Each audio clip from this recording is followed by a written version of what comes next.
Hi, I'm Harold Liddell.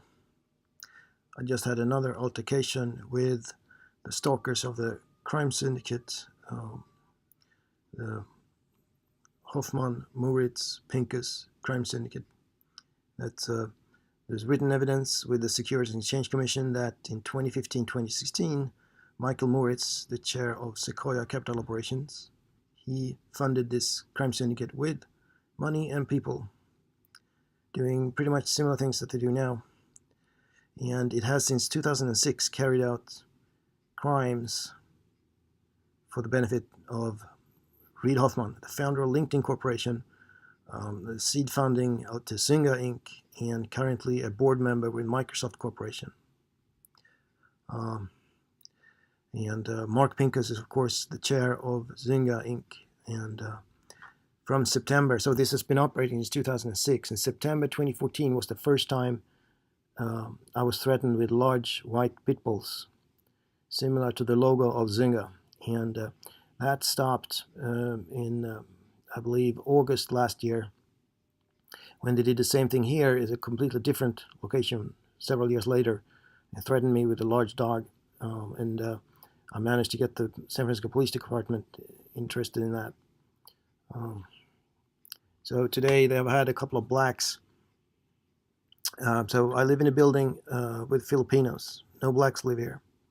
And there's a few white, and I'm one of those, and I like it because it reminds me of where I grew up.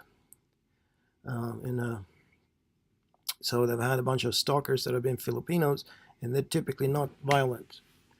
On August 6, 2015, Sharia Loretta, the daughter of Romeo Loretta from 519, she robbed me outside. She'd been stalking me. Her father, Romeo, has been one of the main instigators of this stalking, and they tend to enlist their friends or relatives. So Sharia was here standing outside my apartment, and subsequently she robbed me right outside here. And June 10th, Timothy Otuhan, another Filipino who doesn't live here, and one of the other residents is letting him into the building. He sucker punched me outside there. You can still see here that it's red here. It's now 5 months after. I still have a red dot here. That's where my glasses penetrated my skin when he hit me with the right hand towards this area here. Today, so they've had a bunch of blacks follow me around in the block west of here. There've been a guy who appeared to be armed about 2 weeks ago. He was white though, and then they've been sitting in cars out here on Mission Street, and when I arrive, they walk after me. So that's very close to the entrance to my apartment building, and they know I have to come in. That's the only way I can enter my building, so they know I'm going to come there. So they sit in the car and they watch, and it's part of determining where I am, which is to prevent me from being gainfully employed. So this guy now, he was able to enter the building on a Saturday, when there's no staffing here, and he was loitering outside my door as they often do. I play music here, so to discourage them from listening by my doors, but they do it anyway. When there've been lots of there was this research about your body interfering with the 5 gigahertz radio waves of your access point, and you can then see if a person is in a room from outside a wall. And this is presented as research, but they've done it here. They've done it here during this year. And first they had here they were hauling some sort of chair or small table across the apartment. Now it seems like I can do it with a cell phone. So I turned my access points off to prevent that, because I realized they could detect that I was moving in my bed, and they cannot hear that from outside my apartment. It's not possible to hear that, so they must have something else, and that's what they're doing. They're also, this crime syndicate is why we have WPA3. They have to upgrade the Wi-Fi standard because they were exploiting problems in WPA2 password-based Wi-Fi, which is basically what everyone is using on Wi-Fi. You cannot protect yourself against them, and that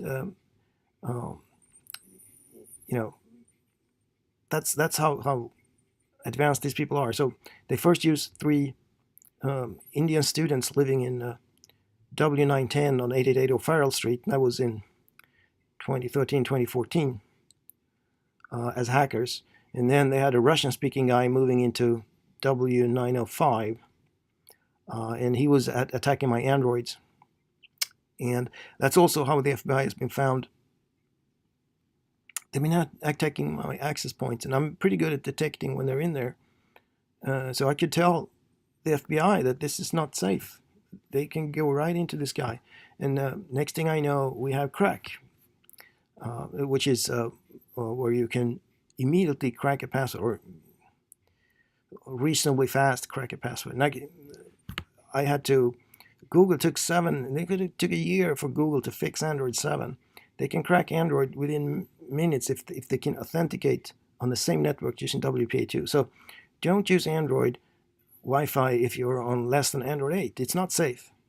Don't use Wi-Fi unless on your EIP TLS, and it's not safe. And nobody's going to use that because you're going to need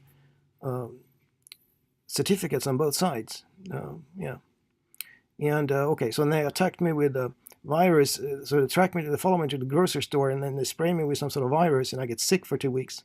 It's like so what I think they're doing is that they're going and get a flu shot, and then they go over to some hospital here and get a virus that they're now vaccinated against, and I haven't vaccinated me. So then they go away and they spray me with it. And when they first did this in November 2016, there was a fake job interview with Twitter Inc., the social network headed by Jack Dorsey. And in a letter from Twitter, they lifted a phrase from the letter of complaint I said to Sequoia and Kleiner Perkins Caulfield Byers, 2 significant venture capital firms here. They lifted a phrase from that and put that into a letter from Twitter. So this crime syndicate that attacks people with viruses and violence and hacking, they control Twitter. There's no better word for it. And both Jack Dorsey and Vijay Gadde, the legal counsel of Twitter, knows this. And yeah.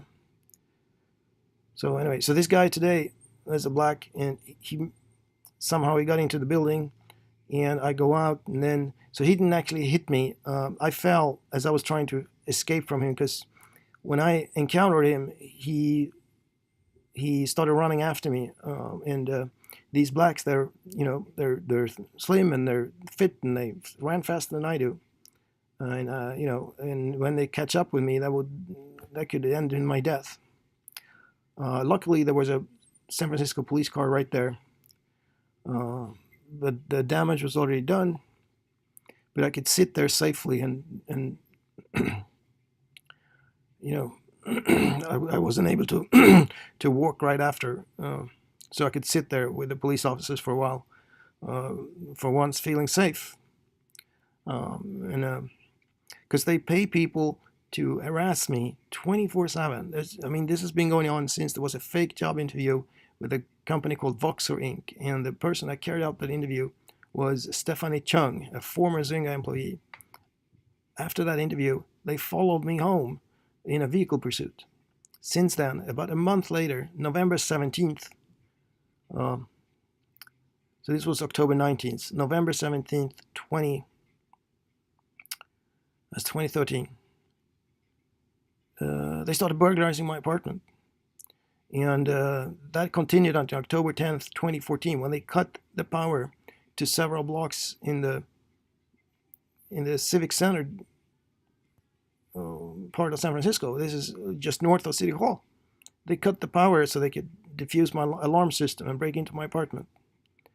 And they also, in 2018, they did a terrorist-like attack on a government entity, on the United States government. And they did that because they know I was going to that agency, and they were going to shut that agency down. I don't understand why the Department of Justice puts up with this shit. Right? How can you have billionaires attacking the United States government? There's something wrong with that. Yeah. So, I mean, this is going to go away, but I don't look too good. And Yeah, there's another video where when I was sucker punched on June 10th. Then I went to the emergency room because I hit my head and I couldn't see the blood on my face, right? So this time I declined to go to the emergency room because they can't do much there. I'm just be sitting in time that I could program. I would be sitting in the emergency room, and I didn't hit my head. Well, I guess I did. Yeah. So that's stupid, but I didn't do that. Yeah. So, yeah. So the Securities and Exchange Commission, they know Michael Moritz did this. They know he funded this. And Michael Moritz is still the chairman of Sequoia Capital Operations. And these guys, they know, like the San Francisco Police Department, they're trying to do things, but they can't detain these people because they have so many people standing around my building. So by the time they see an officer, they go into their apartments. And in California, if it's not a felony, the police officers will not go into your apartment. So you sit in there and you refuse to open, and they're knocking, and it's a misdemeanor, so they go. And if when it's a misdemeanor, which this is a misdemeanor, this is what a misdemeanor looks like on this eye right here. That's what a misdemeanor looks like. If that person is not arrested the same day, only the district attorney of San Francisco can punish them. Sharia Loretta has not been punished. Timothy Otuan has not been punished. And various other people that have been physically violent with me have not been punished. Yep. So I thought I could handle this harassment, and I've done it for many years. I mean, I didn't know about it for the first 7 years, but when the crimes started being for the benefit of Mark Pincus, then the intensity of the criminality increased by a factor of 100. So, you can only take 2 bullet-like vehicle pursuits until you know that something's up, right? Why is this guy following me, breaking all the laws? His red light, blowing red lights, and that could happen once by accident. Twice, you're the target of a crime syndicate, and they're going to figure out where you're going, right? So, yeah. But the Securities and Exchange Commission, they know Michael Moritz funded this, right? And the Securities and Exchange Commission, they do regulate Microsoft Corporation, Greylock Partners, Zynga Inc., and Sequoia Capital Operations. They're the person that's supposed to see to that these people that manage billions of dollars, they don't pay for misdemeanor violence, right? The Securities and Exchange Commission is going to do that. And in September 2015, I reported Zynga. I thought they paid for these. They had a slew of Chevrolet Suburbans following me around with darkly tinted windows. They often use cars on temporary registration that don't have a license plate, and they have an illegal tint, so you can't even see if there's somebody in there. So they bought a bunch of Suburbans, and I thought Zynga had paid for it, but it's not clear. When I got a job with when I applied to the city of San Francisco for a job, 5 calendar days after, Reid Hoffman, then a board member of Zynga, announced that he was going to resign. On June 9th, 2014, when I had my first day on the job, 5 calendar days after that, Reid Hoffman's resignation is effective. So Reid Hoffman resigned from Zynga, which implies that the board of Zynga knew that Reid Hoffman was up to federal felonies in order to terminate me from the city of San Francisco. I was not allowed to make money. And they got these Suburbans, so it felt like a Hollywood movie. That's what the FBI is using in movies, the dark black Suburbans, right? If you watch Salt or any drug movie, right? That's what. And I went to March 2014. I went to the FBI and I asked them, "Please interview me. I don't want to be followed like this. You can ask me whatever you want." And they said, "We're not interested in you. It's not us." And that's when I realized that there's a private crime syndicate. That's what it is. So Hoffman resigned from the board of Zynga right when they started renting stakeout apartments. They rented the first one on July 1, 2014. First when they harassed me over on 88 O'Farrell Street. They couldn't get into the building. And then all of a sudden they had keys. So they would try to squeeze in with me in the door, and when I didn't allow them to do that, then they just pulled the key out of the pocket and opened it and kept following me into the building. So they started something called elevator stalking. That was a guy in that would be W908. So they had so many stalkers going there that they left the door open to that apartment. And there was a guy, he on the hour basically, he came over to my apartment with an iPhone, and he was scanning to see if my Androids were on so they can attack them. And he was living in the building. The crime syndicate paid for the apartment that he was in. And there were so many different people going there, with the purpose of harassing me, that they didn't have enough keys. And they didn't bother with getting keys. They just propped the door open. Yeah. So that's that. So these people control Foursquare, right? They control Consensus, like really control. I haven't met a single recruiter at Consensus that this crime syndicate does not control. I try to send a letter to the headquarters of Consensus, to the service agents of process, and they return it as a bad address. So this crime syndicate really control Consensus. We know they control Twitter. We know they control Foursquare, and they control Bolt Financial. I mean, I don't know. They control Dropbox. I don't know what company these people do not control. Right? There must be some of them out there, but the way this works is because they are following me and observing everything I do. So even if I approach a company that is ethical, they go there because they see me go there, and they try to bribe them. So Michael Moritz paid Mike Petnode $20,000 per month, beginning on the very first day when Mike Petnode could harass me over at PopSugar. They control PopSugar. $20,000 per month. I saw the document where this was listed out. So my other boss, John Bocaro, I believe they paid him $100,000 to terminate me, because they got me a job. So because they were going to evict me in court, and then they hacked my phone, and then they were using a false document that they would have to file with the court, which is a felony. So they gave me a job so that I could pay off what I was owing, and that was VoiceBase. So I've been working there for a while, and things were good, kind of, sort of, but they didn't want me to be too wealthy. So they're going to terminate me. So they pay this guy $100,000. That's what I think. If I estimate from what they paid Mike Petnode, that's what the amount is. And he married in France, and he bought a downtown condo, and all he had to do was to fire me. And, this is an at-will state. That's easily done. I'm not sure if there's a law against that. Paying somebody a large amount of money to fire someone. But there is a law against violence over here. There is a law against violence, and there's a law. So they tried to murder me on March. So, yeah, they threatened me January 8th, 2018. I had wrote a letter to Zynga, and they somehow knew about it, and they threatened to run me over with a car as I was going to mail it. I mailed it. So on March 13th, 2018, they tried to murder me. So they've been poisoning foods in public restaurants. They've been tampering with groceries in public grocery stores because they follow me to these places. And at PopSugar, they had some sort of tracking on my computer. I didn't realize that when a corporation issues your computer, they can register with Apple, and it becomes enrolled in an enterprise program. This was, in fact, at PopSugar. Sorry. Yeah.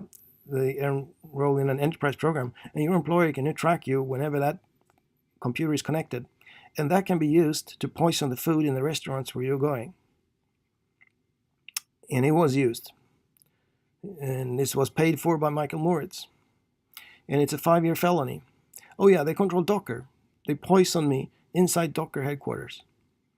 They call Influx Data. They control Influx Data. They poison me inside the headquarters of Influx Data. And this is, like, what I realized is they only harass you so openly at places they control. So by the virtue that they poison me at Influx Data, I knew that they control Influx Data. And they control Mixpanel. That's a Sequoia Corporation in the same building. And that's how they detected that I entered the offices on Influx Data, because there was a dude from Mixpanel loitering in the reception area. Yeah. Yeah. So, yeah, after the poisonings and the attempted murders, some federal agencies did something. So, I don't think they're poisoning things. I haven't been sick for a while now. For a while, that's 6 months basically. So the federal agencies did that because that's something that the San Francisco Police Department will not be able to do. If you walk around in a police uniform, they can tell you from a mile away. So you need a federal agency, and they some of them are pretty easy to spot too. Others are not, right?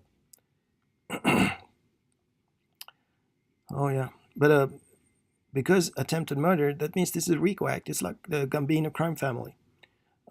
What I want the Department of Justice to do is to indict Microsoft Corporation, shut them down. And they should start with Sequoia Capital Operations. If there's a RICO indictment against Sequoia, they will have to shut down the same way or get rid of the same day or get rid of Michael Moritz. And they have written evidence that Moritz did it, right? So all they have to do is to convince a grand jury that Moritz did it, and here's the evidence, and they can shut down Sequoia Capital Operations. So that's why I'm under surveillance here, because they want to get away with murder, literally speaking. So they're keeping me under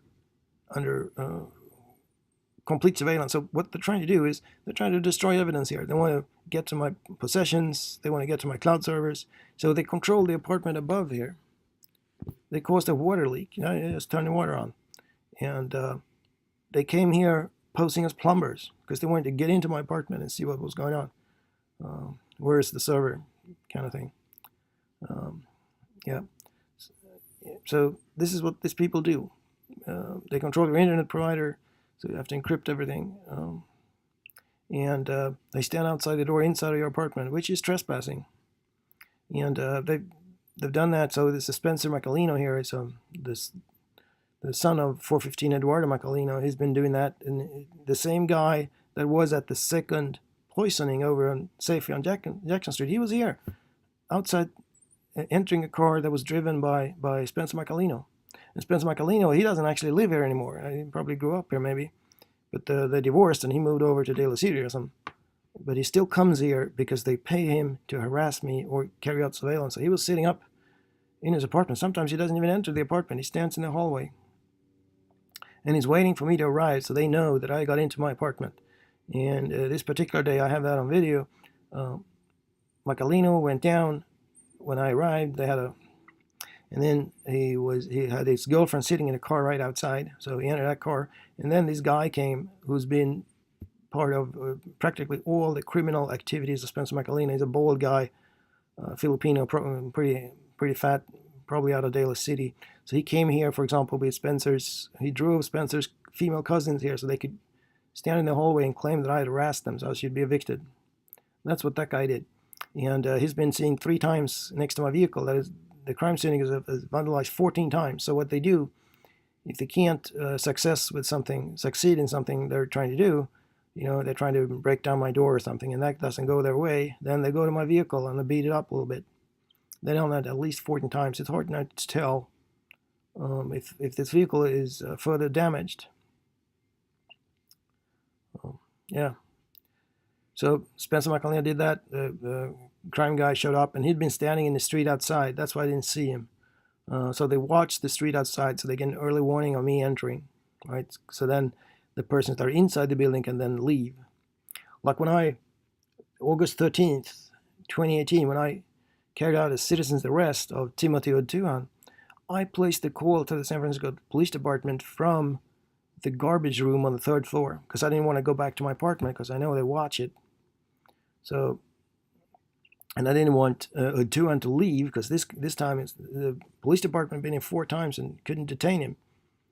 So he just gets into an apartment. He put on a wig and changed clothing and snuck out the back.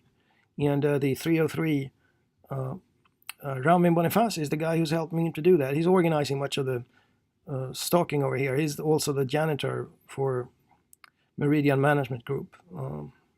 So he's probably rolling in cash by now, judging by all of these successful stalkings they're doing. Okay, so Tuan, I called from the garbage room, and one of the guys, the 426 resident, he saw me enter the garbage room. He doesn't even live on that floor, so he was following me around the building. The next thing I know, there's 5 older Filipinos standing outside, 4 of which doesn't live here. And I keep being around the building waiting for the police department to show up, so it was about 40 minutes. They had approximately 10 people in the hallway trying to figure out what I was doing, but they saw me trying to flag down a San Francisco police cruiser outside, so all 10 of them disappeared. They had a guy standing at the entrance video recording, and they had the Toyota Prius across the street watching the entrance, so he can see if someone comes out the entrance with the Prius, they could see where he goes, right? It's hard to do that if you're inside the building. And then I tried to flag down a police cruiser. Everybody leaves, and also Timothy leaves. So that's how I could arrest him, because now he came out right there. And I called 911. It took him about 7 minutes to show up. Even though I've called them multiple times, they didn't show up because they knew they weren't going to be able to arrest this guy, and they're sort of tired of that charade. But I could arrest him. But he's not arrested on the same day of the crime, so he's not going to be punished unless the district attorney decides to punish him. He's a violent criminal. That's what he is. Timothy Otuan. He's a Filipino, doesn't speak very good English. And he's also on that FundMe site. He's there, some video of him at the time of the crime. Yeah. So now they use blacks. And so blacks are, first of all, no blacks live here. So there's certain to not be residents. It's just history that no blacks live here. There's no. I mean, if you go to Western Addition, there's tons of blacks, and even the mayor is from there. But right here, there's no blacks, so they stick out. And they've been sitting in cars outside. They've been following me over at night, which is pretty scary.